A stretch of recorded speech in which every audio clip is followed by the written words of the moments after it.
تقریر میں بات کی، یہ بہت بڑی زیادتی ہے۔ مجھے سمجھ میں نہیں آتا کیوں نہیں ہم ان پہ آئینی اور قانونی طریقہ اختیار کرتے ہیں۔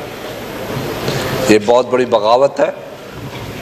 آپ کو علم ہوگا کہ اس سے پہلے بھی اس قسم کے واقعات ہوئے اور اس کا بڑا نقصان ہوا ہے۔ میں کوشش کرتا ہوں اور کوشش کی ہے اور کوشش کر رہا ہوں کہ مجھے 25 مہینے ناجائز رکھا گیا، مگر میں نے اس پارلیمنٹ کے اندر کبھی بھی اس کے خلاف آواز نہیں اٹھائی۔ مگر اس بات پہ میں اس لیے کھڑا ہوا ہوں کہ یہ جو اس نے باتیں کی ہیں، یہاں تک کہ صلح حدیبیہ پہ کہ ذکر بھی کر دیا۔ اپنے آپ کو ہم ہندوستان میں مودی کو تو کنڈیم کرتے ہیں اور کنڈیم کرنا چاہیے، کنڈیم ہوگا، مگر جو میں آنریبل پارلیمنٹری لیڈر جو ہے شکارپور سے غوث بخش بہر صاحب کو، ان کو گزارش کرتا ہوں، کسی کو کیا جرأت ہے کہ ہم تو خاک ہیں، رسول اللہ کی خاک ہے، جوتے کی خاک ہے، اگر ہمیں تسلیم کیا جائے تو یہ ہمارے لیے فخر ہے۔ مگر یہ شخص اپنے آپ کو برابری کے بنیادوں پہ آگے بڑھا رہا ہے، کہتا ہے کہ میں صلح حدیبیہ کر کے جا رہا ہوں۔ اس میں کون سا مسلمان جو ہے اس کو یہ کہے گا کہ تم نے کوئی اچھی بات کی ہے؟ تو پھر اس قسم کے ملعونوں کو موقع ملتا ہے کہ اس کی شکل دیکھ کے پھر وہ تصور کوئی اور کر لیتے ہیں۔ تو میری یہ احتجاج ہے، اس احتجاج کو پارلیمنٹ نوٹ کرے کہ اس شخص کو لگام دیا جائے کہ اسلام کے ساتھ کبھی ریاست مدینہ کا نام، کبھی صلح حدیبیہ کا نام، کبھی غریبوں کو اسلام کے خاطر، اسلامی تبلیغ کرنے کے خاطر یہ باتیں کرتا رہتا ہے۔ اس کو روکا جائے، اس کو پاکستان کے عوام اور نوجوان روکیں، اور یہ بھی ریزولوشن پاس کرے کہ صلح حدیبیہ میں اس نے اپنے آپ کو کس کے ساتھ ملایا ہے۔ کہاں صلح حدیبیہ، کہاں راجہ بونج، کہاں گنگو تیلی، کہاں رسول اللہ صلی اللہ علیہ وسلم، کہاں تم؟ اور اپنے آپ کو نبیوں کے ساتھ ملانے کی کوشش کر رہا ہے۔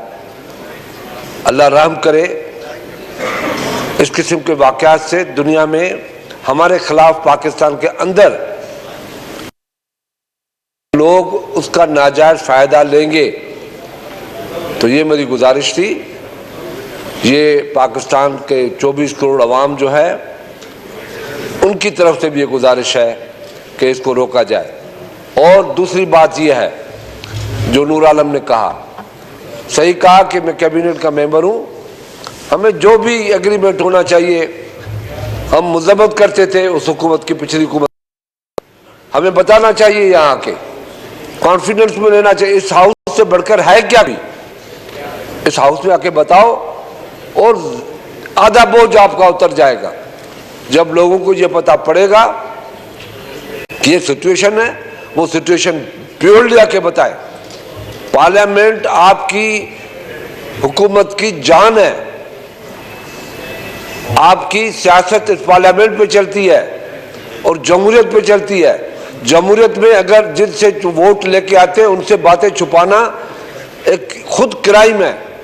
پرائم منسٹر ادھر آئے، میرے پرائم منسٹر ہیں، میں ان کا وزیر ہوں، میں ان سے اپیل بھی کروں گا اور منسٹر کو بھی کہوں گا کہ وہ اس کا یہاں موجود ہونا چاہیے اور ان کو جوابات دینا چاہیے۔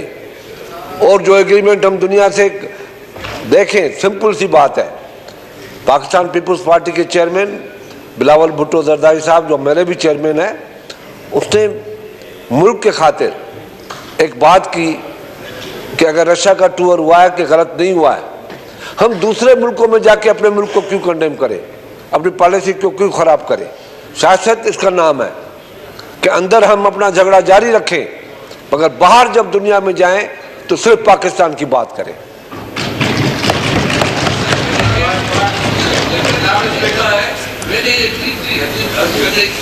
جناب مولانا اکبر چترالی صاحب، شکریہ، آپ کی تقریر ہو چکی ہے۔ شکریہ جناب تشریف رکھیں۔ اسپیکر حضرت علی کرم اللہ تعالی